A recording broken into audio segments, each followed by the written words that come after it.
stars singing, skies are blue. The world's awake, it's time for you. Start it right, you know it's true. Anson in the morning. What is going on, my guys? It's Anson in the morning. I'm Anson. I'm here. You're there. Might as well do this. So sorry, guys. First and foremost, last week I couldn't do a show. They're coming and working on the internet here. I'm still not up and right. They still haven't connected it properly. Things are just, I'm losing my mind. Now the guy's like, well, you missed like 6 calls from my boss. Well, he's in Idaho and the number comes up Boise or whatever. I'm not going to answer a Boise number, but he doesn't leave a message. Why don't you leave a message? Hey, this is Tom from whoever, and I've been trying to reach you. I look at the voicemail. I just don't answer the phone if it's from. Are you guys the same way? Do you guys not answer calls from wherever? Because I'll tell you the truth, I just don't. If I don't know the number, like right before the show, my wife's doctor called. I know the number, so I can answer that call, But other than that, I just don't do it. Anyway, guys, here we are. It's spring. It's what, March 30th? How do I not know? Yesterday was my birthday. Hey, I'm 49. I'm almost 50. I don't know how that feels.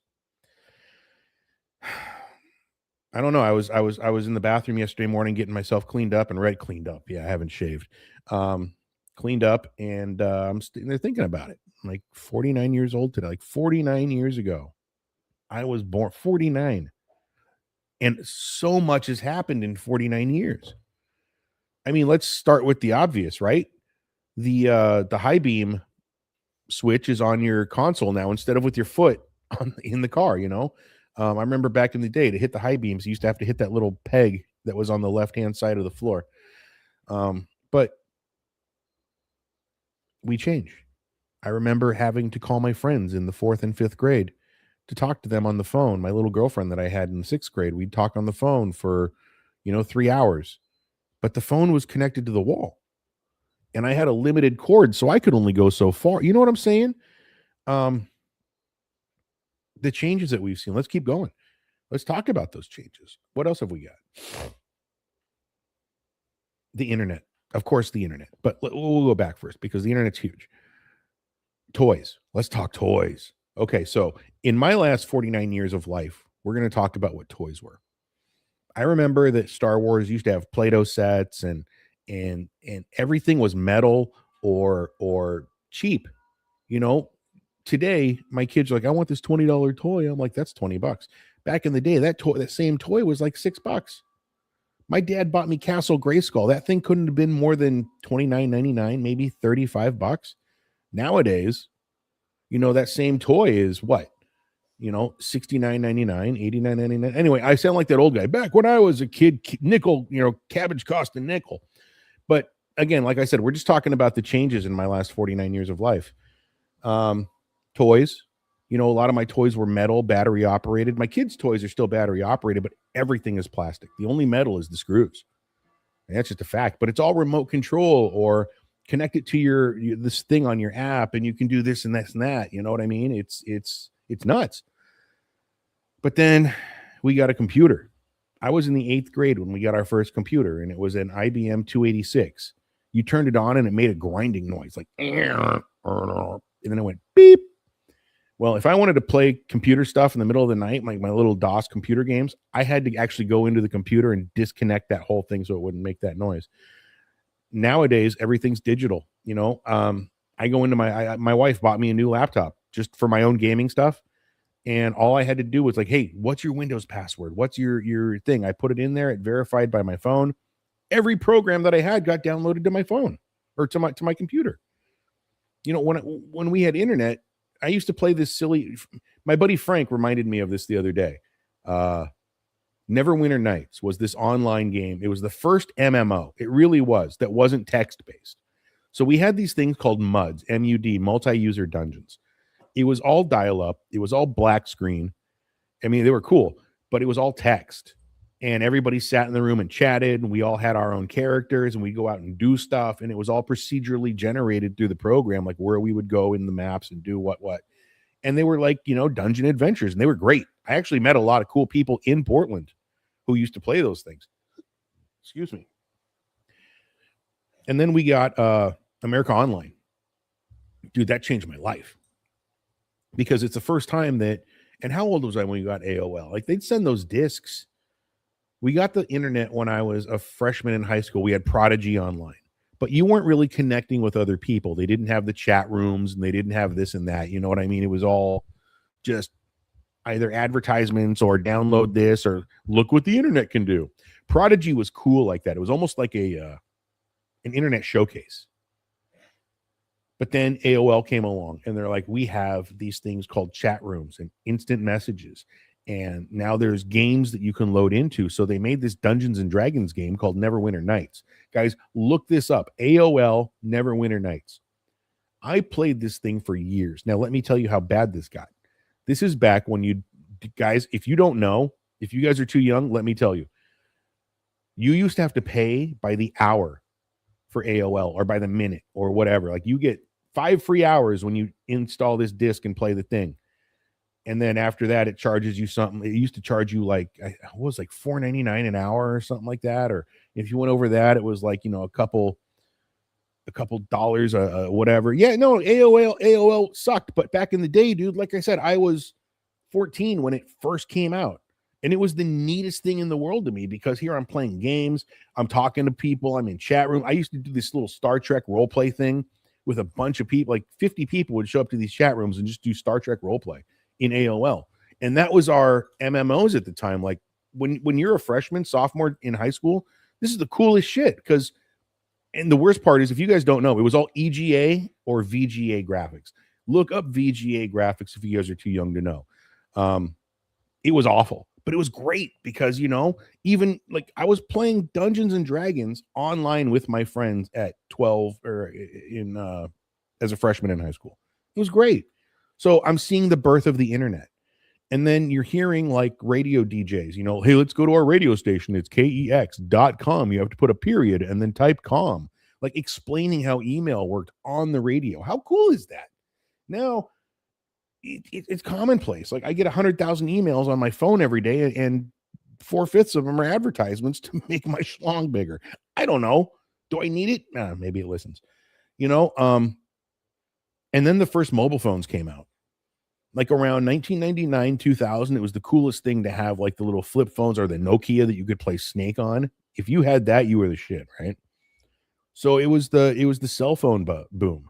My dad had one. He had one of the first big old bricks. You remember the big old bricks that you had to hold up to your ear? I'll never forget when my dad got a mobile phone put in his work truck. He was a landscaper. So they had to drill a hole through the roof and put one of those little swirly antennas up there, screw it on, and then he had this phone connected to a cord on a post in his truck. And dude, the static. Like I was trying to call my girlfriend one time, right? I'm like in the 10th grade, and I'm like, "Hey Sarah, what's going on?" I can't. It sucked, but that was our technology at the time, and we thought we were so cool. Riding around in the truck, talking on the phone when it was clear. You felt like James fucking Bond, So there was the internet technology coming up, and I remember saying, I can't wait. When I was playing I used to play the Star Trek AOL game, where like I said, you're just chatting, and I was like, "Hey man, I can't wait till this is the technology hits so that you're in your house with like some kind of a thing on and you're on the bridge." Well, enter about 10 years ago, 9 years ago, PlayStation VR did it. They had this game called Bridge Crew, and all my dreams came true. I shit you not. I was like, I'm on the bridge. I'm looking around. I'm talking to people that are also playing. Like the full circle has come around from all the technology that we've seen. And here's the best part. If I saw that in my 49 years, that rise from completely analog to almost 100% digital, like they want digital robots in our house fixing shit and cooking food. That's what we want. Imagine what my kids are going to see in their 49 years. Like what happens with video games? Do you just close your eyes and it gets shot into your head and all of a sudden you're there? Like you're in it? I can't believe I'm almost envious because I saw such a great jump in technology from, like I said, talking to my friends on the phone, connected to the wall. We have rotary phones. Guys, look those up if you don't know. Holy shit. I'm FaceTiming with my dad just yesterday. He's calling to wish me a happy birthday. I'm looking at him. He's like, "Oh, your cousin's here." And he flips the phone around and there's my cousin Tim. like, hey, what's going? I mean, that's how related we are to each other now with this global family called the internet. And I got to kind of watch it all grow. I got to see it from the very beginning. And people who were 10 years older than me, who were really implanted in that analog world, man, that must have been a culture shock and a half. But what they did, which is smart, is that they released it to us little by little. So we got to grow with it. Like, dude, I'm the first one to tell you, I used to type in C:/run.exe in DOS to play a game that was on a fucking 5.5 or 5.5. Was it 5.5 and 3.25? Yeah, 5.5-inch floppy disk. If we wanted to trade games, we had these little silky little folders. We'd put the discs in. We have to take it to school. Sometimes the games were so big, there were 3 or 4. Like, you'd be in the middle of the game, insert disc 3. Okay. And now, dude, check this out. This is how much technology has changed since I've been a kid. I'm 49. I just turned 49 yesterday. When I worked at Circuit City in the year 2000, we were selling 10 gigabyte hard drives for, I think it was like almost $200, maybe more. And I remember telling some guy back then, you will never fill this hard drive in your life. I'm downloading. Can you imagine how big GTA 6 is going to be? I'm downloading games that are, 100 gig. And it's taking me no time. I remember back when I was a kid, I was not a kid, but I was a young adult. I was trying to download Counter-Strike on my friend's computer at his house, and his internet sucked because I wanted to show him Counter-Strike. And his internet was so bad that it said it was going to take something like 4 years to download. I mean, that's how our internet was. Data was just shit because it came over to phone lines. Now they're trying to install fiber optic in my house, and it's going to be lightning fast if they can figure it out. So we live in this tiny small town. I've told you this before. And every time there's an issue with internet or infrastructure, God, it just takes years to get it right. So there's people in my neighborhood that have Fios that are working great. Me, for some reason, when they built my house, they put the wires on the other side of the Kerframa stand that goes to the Schlingeschlong, and they can't hook it up. So here I am still on, I mean, it's not dial-up, so I'm not going to complain. I can still play online games. But, it's frustrating. All right, so I turned 49 yesterday. I got this shirt. It's a great shirt. I love Hawaiian shirts. If you guys don't know, I love, like cottony, soft Hawaiian shirts that make me feel comfy. My kids got me a box. I thought it was over here of foreign snacks. So yesterday I had some Italian red sauce and pasta sauce chips from China. I had some cookies from I don't remember where. These little coffee cats from Korea. I mean, dude, guys, go online and buy one of these box of foreign snacks. They're not that much. I wish I could call him. He's in the other room. I'm here in studio too, but they're not that expensive to go to buy these boxes of foreign snacks. And, some of them weren't great, but I got to try them. My kids like the ones I didn't. Buy them. The next thing I want to get is, I don't know why. I want to get some MREs. I want to try some of the new stuff that they've got. I used to have a buddy, Jason, he was a National Guardsman, and he worked in supply. And what he would do, my cat just jumped on my desk and scared the shit out of me. What he would do is he'd bring home cases of near expired MREs, and we would munge like nobody's business. And then we wouldn't shit for 3 weeks. And we found out that little white gum that they put in the MREs was actually a laxative-y kind of effect.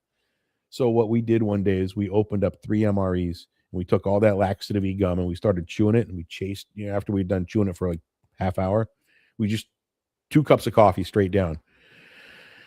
And that was a life-changing experience. I've never had a more satisfying bowel movement in my life, but that's not what Anson in the Morning's about. I'm sorry to get off on toilet humor. We try not to do that here. We save that for PNS After Dark.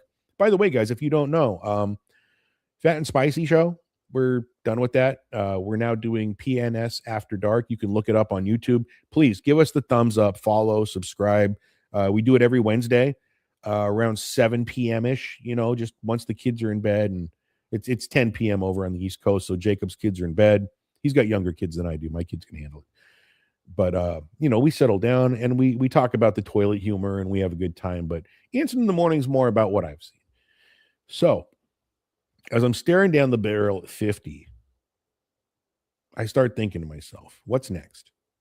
What are my next chapters?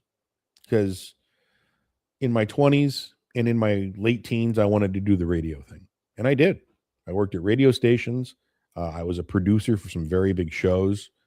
It was great. I was the Portland producer for Imus in the Morning for a long time. I produced the Jerry Dimmitt Show, a local celebrity in Portland. I worked for a couple of radio stations behind the board. And most notably, I worked for like 7 Christian stations on air, which was amazing. Not a Christian, but I love the job. A paycheck's a paycheck. And if you love the work, like I used to look forward to going to work every single day. It was great. It was fun. I'm on the air. I'm, and I'm even as not a Christian guy working in a Christian station, the music kind of kicked it, Jesus is the guy, whatever, it was cool. And I met some really cool people. In my 30s, I don't know what happened, but or late 20s, early 30s. I don't know. I went from the radio thing to cooking. I realized that that's really what I wanted. I wanted to be creative. I wanted to bring food to people. And that's what I focused on the rest of my life. I own my own restaurant, as you guys know, in Portland. I moved to this little town, Crescent City, California, where I managed a kitchen for a while. I worked in another kitchen for a while, it was great. Now I want to focus on this. This is what I think my next chapter is, just being digital. So I've been streaming a lot. As you guys know, I'm an avid gamer. I love it. So I've been streaming a bit, streaming my games. I don't care if anybody cares or not. It's still fun for me. It's like you're on. The lights are on. The studio light is on. You're recording. Go. So if nobody picks up what I'm doing, I don't care. I'm still having the best time, guys. And that's something I wanted to talk about. I start thinking, what's my next chapter? How am I going to be successful? Well, I'm not going to be successful. And if I am, it's because I'm doing something that I love. Do you know what I mean? Somebody somewhere might see what I'm doing and be like, that's pretty cool. Let's throw the guy some ducats. But for the most part, I'm just doing this for the love of the game, guys.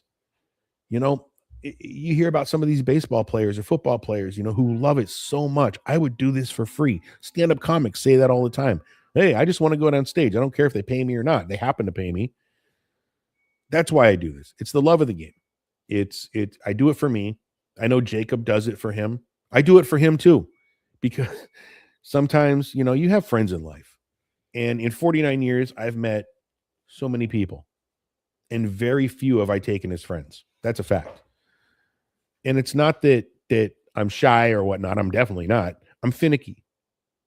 I hang around people who I feel can enrich my life, not bring me down. I mean, why hang around people who bitch all the time about how shitty everything is? Don't you want to hang around people who are like, hey, I got an idea. Let's think about some new shit. And in all these years, that's what I'm learning more and more and more, is you want to hang around people who support you, not shut you down. You know what I'm saying?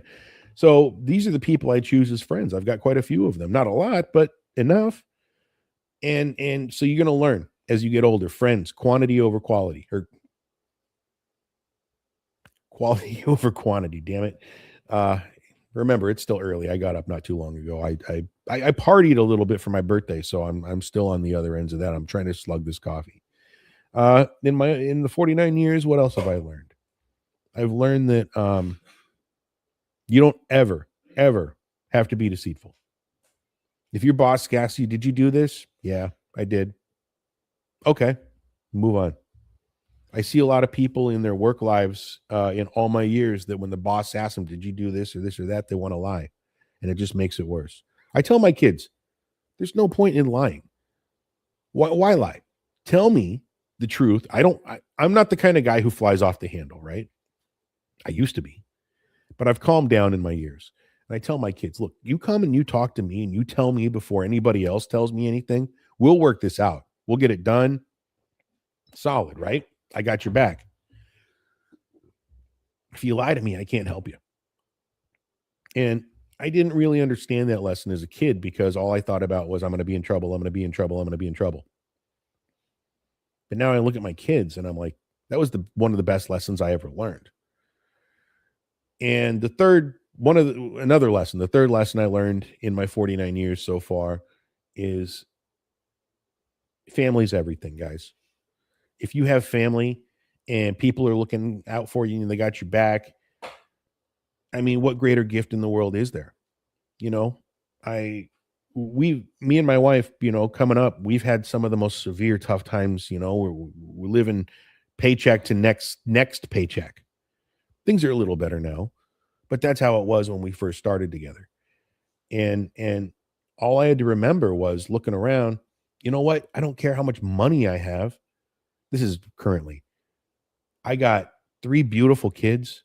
I got a wife. I got a dog who's an asshole, which is perfect. I got a cat who's pretty cool. I'm driving a nice car. Not nice, but you know what I mean? I live in a house that has heat and food, and I'm the richest dude in the world. And it takes time to appreciate those things. Back when Frank and I lived in that apartment together when we were roommates, I was like, we're never going to have nice shit. We're always poor. I was living off of a $1 pack of sunflower seeds every 2 days. And I'm like, it'll never get better. So lesson number 4, guys, that I've learned in my 49 years on this earth, it always gets better. When you're down, you never think you'll be back up. And when you're up there, it's like, is this as good as it gets? We're never appreciative. I don't know. The grass is always greener is I guess what I'm saying. Another lesson that I've learned in my years. Guys, the grass is always greener. And then once you get over there, you realize it's just spray paint. Don't be greedy. Don't be jealous. There's no need for that. Stick to your own, get your own, as Snoop Dogg says. You know what I'm saying though? Like work on yourself. Ain't nobody else out there going to work on it for you. And if you don't, you ain't got nobody else to blame. What's up, KDP? So like I said, it's just so more lessons. Let's see. What's another lesson I learned in my 49 years? Love the one you're with. I mean, I know that sounds like crap, but there's that song you hear, right? It's like the grass is greener. You're always looking, some hot chick walks by and you turn your eye. Well, you still got to be with the wife that's walking next to you because she's the one that loves you. Love your family. Family is everything. It's all you got. California, Northern California, KPD. So let's keep on with the lessons. Here's a big lesson that I learned. 49 years on this earth. Don't yell. You don't have to get argumentative about everything. You're not the center of your universe. There's other people in this world, and your tiniest little actions affect them. If you got kids and say the kid walks over and wants to show you something that they've done, stop what you're doing and look at it. Give them the attention because that's all they want. Kids want love. They don't want things. Well, my kids want things. But all kids want is love. Give them the love. Give them the attention and watch them grow up to be strong human beings. I mean, when I was younger, when my kids were born, I was still a frustrated kind of guy. I didn't know where I was going in this world. I was just in the throes of some bad times with my restaurant and shit I didn't know. And sometimes I get a little loud with the kids. And it was my wife who's like, what do they know? All they know is that you're this monster, And that wasn't good. That broke my heart. Because then I started looking at it from their side. And what about, they're little. And I just stopped crying. I didn't know. And now that these kids are coming into their teens, it took me all this time to realize that they don't need me to yell. They need me to explain. So that's what I would do. That's what I do now. If something goes, sometimes I raise my voice. The kids are wrestling upstairs, knock it off. I'm down here trying to write something for the shows or talking to Jacob I don't know. So yeah, parents are going to yell, but not like I did. I've become more understanding. I've learned to look at me through their eyes. What do they see when they look at me? What's the feeling that they get when I raise my voice? Because I remember how I used to get when my dad got mad. And trust me, it was a lot worse than screaming. Although there was a lot of screaming. I laugh to cover the pain. I'm joking. And my last lesson that I think I want to throw out to you guys that I've learned in my 49 years being on this earth is when you wake up in the morning, you just gotta be thankful that you opened your eyes. Yeah, you got a leak in your roof or, your car's got a flat tire, but guess what? I got to open my eyes today and see this thing called life. I'm looking out Studio 2 window here, and we got green trees. Here I live in Northern California on the beach, so we're a little cloudy today. I went out to go run a quick errand before work. I had the windows down. You could hear the ocean about a mile away, just doing its thing. And we're lucky to be alive. We're lucky to have all of this that we have. Just the feeling you get when you wake up and you do that yawn and stretch. Oh, it feels good. That's what life is about. All these times, you don't need big moments. You don't need an adventure 24/7. You just need to take a breath and realize that I don't believe in God. You guys know I'm an atheist. But whether you believe in God or not, this is all really, really special. So I took a different route than I was going to this morning when I started the show. It wasn't going to be this introspective. I was going to talk about some of the gifts I got, and then I was going to bitch about a few things. But, I figured this is therapeutic for me, is what you guys don't realize. I get to sit here and it's kind of like therapy. How many people get to be introspective an hour a day or a half hour, however long I want to do the show? We're so busy wrapped up in the crap that we're doing and the crap that we've got going on that we don't take time to say, hey, how do I feel about this stuff? What's going on with me? Mortality is finite. Not going to live forever. I don't know if I've got 5 more years or 25 more years. I don't know. So every moment that I can, I look around and I'm like, you know what? I like the way my desk feels. I like the way that my kid sits there in his chair slumped over playing games, when I watch him over in the other room. It's taking every moment and enjoying every single second of it. Stop being so self-absorbed and absorb yourself. Does that make sense? Shit, I just came up with some wisdom. Stop being so self-absorbed and absorb yourself in life. Guys, thank you for coming today. Doing this show is probably one of my greatest, aside from my kids and family and shit, one of my greatest joys. So thanks for joining me, guys. I will see you next Monday. It's always 9 a.m. Pacific time. If you're watching me, I don't know if you're watching me on Facebook or YouTube or whatnot, but click the like thing, get the notifications. Most every Monday I'm here. Some Mondays I have to take off because I got to take the wife to a thing with the doctor or the kids or something. But 9 times out of 10, you'll find me here.